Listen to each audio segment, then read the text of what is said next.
Shipra Tiwari from New Ujala Social Foundation. Today we are going to study about earthquakes. थोड़ा सा हम भूकंप और earthquakes के बारे में, इस फिनोमेना के बारे में जानेंगे कि earthquakes क्यों होते हैं, उनका रीज़न और फॉल्ट्स कितने टाइप्स के होते हैं, सबसे ज़्यादा सिस्मोलॉजिकली प्रोन एरिया कौन सा है, ये सारी बातें आज हम इस वीडियो में शेयर करेंगे. To begin with, I would like to tell you the most seismologically earthquake prone area in this world is in Pacific Ocean, where 80% of Earth's earthquakes occur. इस धरती पर जितने भी earthquake होते हैं उसका 80% इसी जगह होता है, रिंग ऑफ फायर यानी पैसिफिक ओशन में. इसको रिंग ऑफ फायर के नाम से भी जाना जाता है. ये सिस्मोलॉजिकली सबसे ज़्यादा सेंसिटिव एरिया है. प्राचीन काल में ऐसा कहा जाता था कि हमारी माइथोलॉजी में कि हमारी धरती नंदी बैल की सींग पर है और जब वो सर हिलाते हैं तो भूकंप आता है. क्या ऐसा होता है? नहीं बच्चों, इसका रीज़न ये बिल्कुल नहीं है. अर्थक्वेक कुछ जोग्राफिकल चेंजेस हमारे ज़मीन के अंदर क्रस्ट एरिया में होते हैं जिस वजह से अर्थक्वेक्स आते हैं. उसमें रॉक्स का आपस में घर्षण, आपस में उनका एक दूसरे से रगड़ खाना या ऊपर नीचे होना, उनमें फॉल्ट्स जो होते हैं उसमें कोई मूवमेंट होना, उस वजह से अर्थक्वेक आते हैं. आज हम देखेंगे फॉल्ट्स कितने तरह के होते हैं. Normal fault, reverse fault, strike slip fault and oblique fault. ये मेजर फॉल्ट्स हैं जिनकी वजह से अर्थक्वेक आते हैं. जब इनमें कोई ज़मीन में ऐसी कोई हरकत होती है, नॉर्मल फॉल्ट जैसी या रिवर्स फॉल्ट जैसी या स्ट्राइक स्लिप फॉल्ट या ऑब्लिक फॉल्ट, तो ही अर्थक्वेक की फिनोमेना होती है.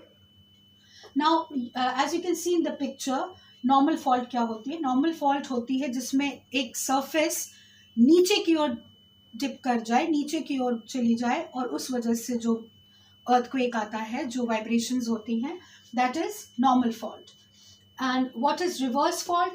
जब यही मूवमेंट, थ्रस्ट इसका अपवर्ड हो, किसी एक ब्लॉक ऑफ जो लैंड है या रॉक है वो ऊपर की ओर शिफ्ट हो जाए, तो रिवर्स फॉल्ट होता है. Now what is strike slip fault? It is horizontal rubbing of the rocks. जब रॉक्स का हॉरिजॉन्टल घर्षण हो और उस वजह से अर्थक्वेक आए या वाइब्रेशंस आए, that is strike slip. That is because of strike slip fault. And what is oblique fault? इसमें अपवर्ड, डाउनवर्ड या वर्टिकल, हॉरिजॉन्टल दोनों तरह की मूवमेंट्स होती हैं और उस वजह से अर्थक्वेक एक्सपीरियंस होता है. वो है oblique fault. Upward, downward, sidewards, horizontal, किसी भी तरह से इसमें रगड़ हो सकती है. Now I would like to tell you about the largest earthquake which the earth ever faced was in Chile in 1960. 1960 में चिली में इस धरती का अब तक का सबसे बड़ा भूकंप आया था, which was very destructive and massively destructive in nature. और रिक्टर स्केल पे इसका जो मैग्नीट्यूड था वो 9 था. जो अर्थक्वेक को नापने के लिए जो यंत्र यूज किया जाता है उसको क्या बोलते हैं आपको मालूम है? उसको बोलते हैं सिस्मोग्राफ. उससे हम अर्थक्वेक का मेजरमेंट कर सकते हैं कि कौन से समय या कब अर्थक्वेक आने वाला है या आ सकता है फ्यूचर में. अच्छा, आपने सुना होगा कि बहुत सारे कंट्रीज जैसे जापान, चाइना, यहाँ पे अर्थक्वेक्स बहुत आते हैं और यहाँ के लोग अपने घरों को उसी हिसाब से डिज़ाइन करते हैं. वुडन हाउसेस होते हैं कि इवन इफ दे फॉल उससे कोई हार्म ना हो ह्यूमंस को. तो इंडोनेशिया हुआ. तो इसी तरह से अर्थक्वेक्स की फ्रीक्वेंसी के हिसाब से पूरे वर्ल्ड में कुछ कंट्रीज़ हैं जिनको मैं आपको क्रोनोलॉजिकल ऑर्डर में बताऊंगी कि सबसे ज़्यादा भूकंप विश्व में कहाँ आते हैं. मैक्सिको में. मैक्सिको में लार्जेस्ट नंबर ऑफ अर्थक्वेक्स हैं. मैक्सिको के बाद आपका Indonesia, which is the second largest earthquake prone country. Then comes New Zealand and Japan and China, उसको फॉलो करते हैं. तो टॉप 5 में हमारा Mexico, Indonesia, New Zealand, Japan and China. ये एक क्रम है जिसमें सबसे ज़्यादा भूकंप मैक्सिको में पाए जाते हैं. और हमारे जो यंग फोल्ड माउंटेन्स हैं, आपने पहाड़ हिमालयाज़ को सुना होगा, एंडीज, रॉकीज, जो भी यंग फोल्ड माउंटेन्स हैं वो भी अर्थक्वेक के ही रिजल्ट है। The movement of tectonic plates जो होती रहती हैं धरती के अंदर, उसी से ये यंग फोल्ड माउंटेन्स भी क्रिएट होते हैं, रिफ्ट्स और वैलीज क्रिएट होती हैं। तो अर्थक्वेक सिर्फ डिस्ट्रक्शन नहीं करते, वो इस धरती पे बहुत सारा नया सृजन भी करते हैं। कुछ छोड़ के जाते हैं, कुछ बना के जाते हैं। नीचे बहुत सारा चीज़ें चेंज होता है धरती के, वाटर स्टोरेज की जगह बनती है, माउंटेन्स बनते हैं, यंग फोल्ड माउंटेन्स, वैलीज बन जाती हैं। तो अर्थक्वेक्स का एक ढंग से आप देखो तो कुछ नेचर में कुछ मेजर चेंज भी लाते हैं apart from devastation. Now earthquakes are of three types: induced earthquakes, volcanic earthquakes and collapse earthquakes. Induced earthquakes वो होते हैं जो इंड्यूस किए गए हो मैन द्वारा, इंसान द्वारा, कुछ ऐसी चीज़ें करके जिससे एकदम से भूकंप की स्थिति उत्पन्न हो जाए, जैसे कि डायनामाइट्स वगैरह का यूज़ ज़्यादा करना माइनिंग वगैरह में, तो उससे induced earthquake, nuclear testing, underground testing, उससे आसपास के एरिया में वाइब्रेशंस क्रिएट हो जाना।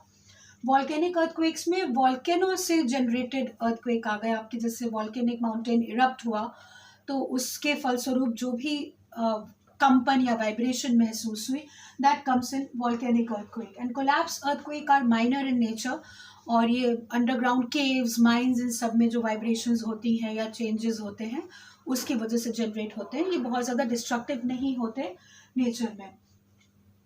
आपने ये भी देखा होगा कि कभी कभी पानी में भी बहुत हलचल होती है, और एक बहुत बड़ी सुनामी सन 2005 में हुई थी। 2004 में सुनामी आई थी जब, तो क्या हुआ था कि बहुत ऊंची ऊंची समुद्र की लहरें उठी थी और पूरे डिवास्टेशन हो गया, आसपास के सारे कोस्टल एरियाज एकदम तबाह हो गए।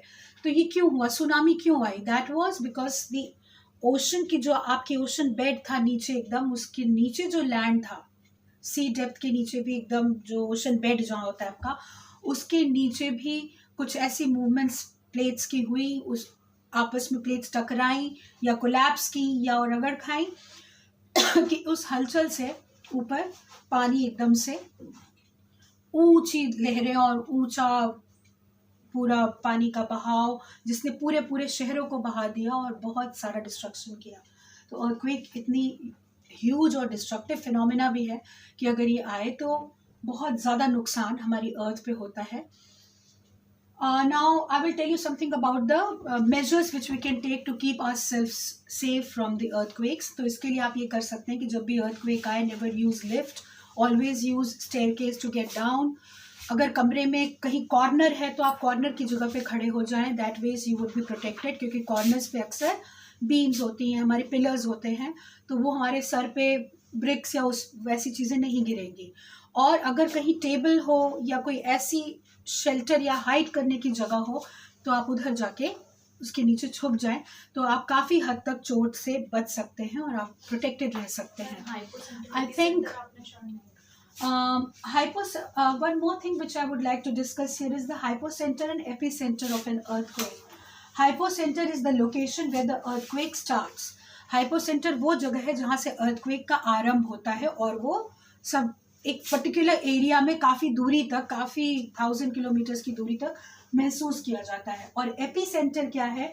It is the location directly above the surface of the earth. Epicentre वो होता है जहाँ पे डायरेक्टली जिस स्पॉट पे नीचे वो मूवमेंट हुई है, सबसे ज़्यादा इम्पैक्ट अर्थक्वेक का उसी जगह पे होता है, एपीसेंटर पे।